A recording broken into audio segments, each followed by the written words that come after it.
successful rescue operation. Ay sinasamahan natin sila habang sila ay papunta sa Fort Bonifacio. Just one of the many hotels here in Tuguegarao. Nabugbog na ang buksingerong si Andagan. Accept the Peabody is Jessica Soho. Silver Screen Award for Jessica Soho. Thank you, God, for this honor. Napakalayo ng nilakbay ni Barack Obama.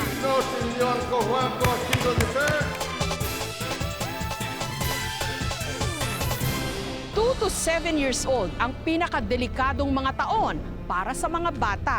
Sa panahong ito, magnet sila ng kung ano-anong mga disgrasya. Paano nga ba sisiguruhing ligtas ang mga batang ubod ng likot?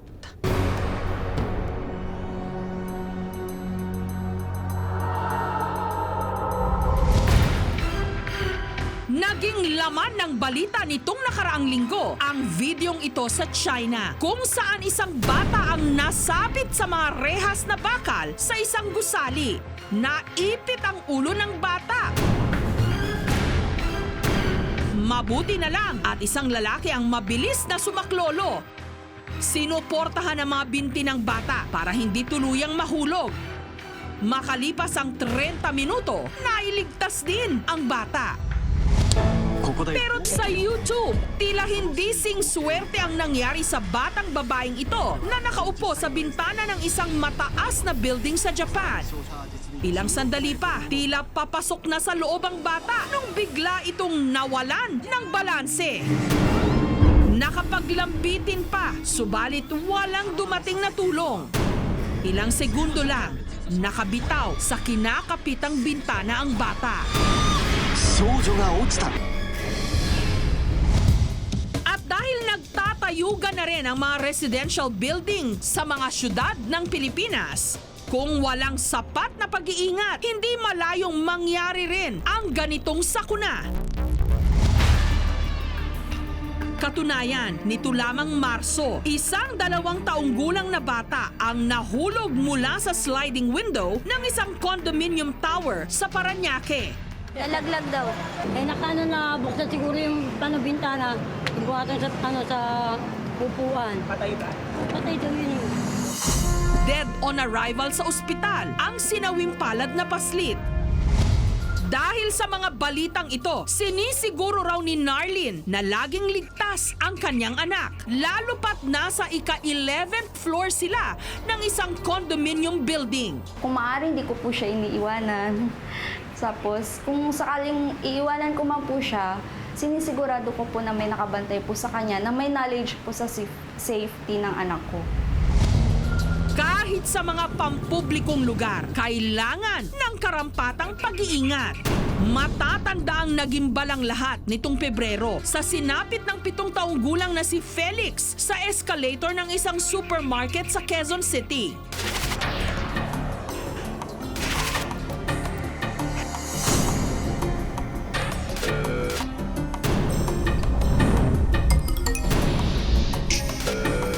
Natulas si Felix habang pababa sakay ng escalator. Kaya naipit ang kanyang kaliwang kamay hanggang braso sa mismong baitang ng escalator. Swerte nga raw at hindi naputol ang kanyang braso dahil agad na ihinto ang escalator. Pero nabali ang kanyang buto sa braso. Naputol ang mga ugat nito. Inabot daw ng 5 oras bago tuluyang naialis si Felix sa pagkakaipit. Makalipas ang 4 na buwan, kinamusta namin si Felix. Nadatnan namin sila ng kanyang ama na itinitherapy ang kanyang kaliwang braso. Nabaldado raw kasi ito. Dati medyo medyo masigla siya, ngayon medyo mahina kumain kaya ako nangangayat ng Bakit po kaya? Siguro po dahil sa yung mga yung war shock, may mga ganun po yung shock sa bata.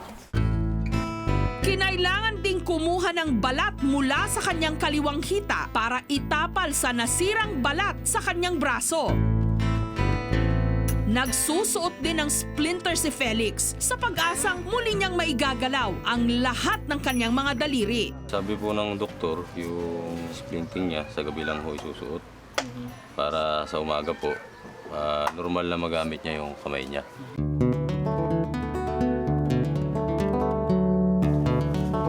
Dahil sa pagkakaaksidente ni Felix, hinigpitan na rin daw ni Rainier ang iba pa niyang mga anak. Oo, kasi baka ma-aksidente ulit.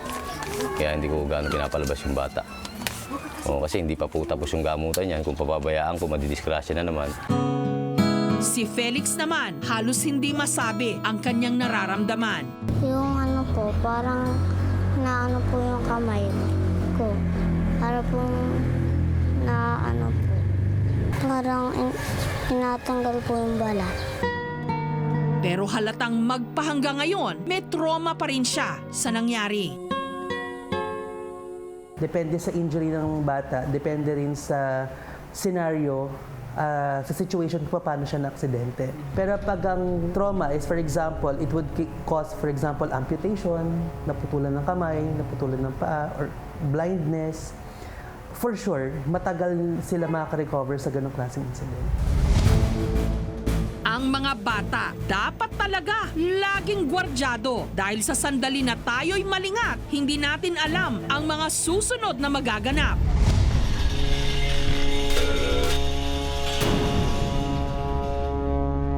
Kasagsagan daw noon ang pagkatay ng mga hayop sa isang slaughterhouse sa bayan ng Duero sa Bohol nung dalawin ni Kevin kasama ang kanyang inang si Jenny ang kanyang tatay RD. Dahil nalingat daw sina Jenny at RD, hindi nila napansin na napalayo sa kanila ang 3 taong gulang na si Kevin. Dahil sa trabaho ba, wala na magbantas bata nga tuan mga tuan sa kawa dahil ni saka na slide.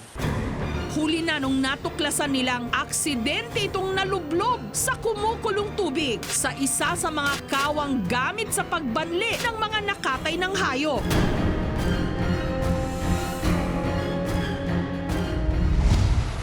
Agad namang naisugod sa ospital si Kevin.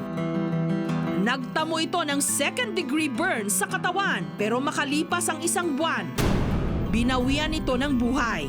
Pinasok daw kasi ng tubig ang kanyang baga. Nagmahay niya na natagak si Kevin sa kawang. Aming kasagdan sa nakita namin sa kasidya. Natagak siya, wahay na kalang pagmahay dyan. Ang mga aksidente, traidor kung mangyari, hindi malalaman. Kahit sa mga inaakalang pinakaligtas na lugar, pwede pa rin itong maganap. Magdadalawang taon nang nakalilipas habang nagpa-practice sa pagtakbo sa Burnham Park sa Baguio City, ang nooy 12 anyos na si Clifford, nag-e-ensayo naman ng javelin throw ang kanyang kaeskwelang si Jamaica. Tiyempong pag-itsa ni Jamaica ng javelin spear, siya namang pagtakbo ni Clifford para lumipat ng pwesto. Aksidenteng tumama at bumaon sa kaliwang bahagi ng ulo ni Clifford ang javelin spear. Oh, talagang takot na takot ako. Yun ang pakiramdam ko. Hindi ko alam kung paano na nga ako dahil yun na nga ang nangyari. Ako ang nandoon. Mabuti na lang at nataong may mga paramedic noon sa Burnham Park. Kaya agad nabigyan ng first aid si Clifford. Gamit ang isang mechanical saw o lagare, pinutol ang javelin spear na nakatusok sa ulo ni Clifford para madala siya sa ospital.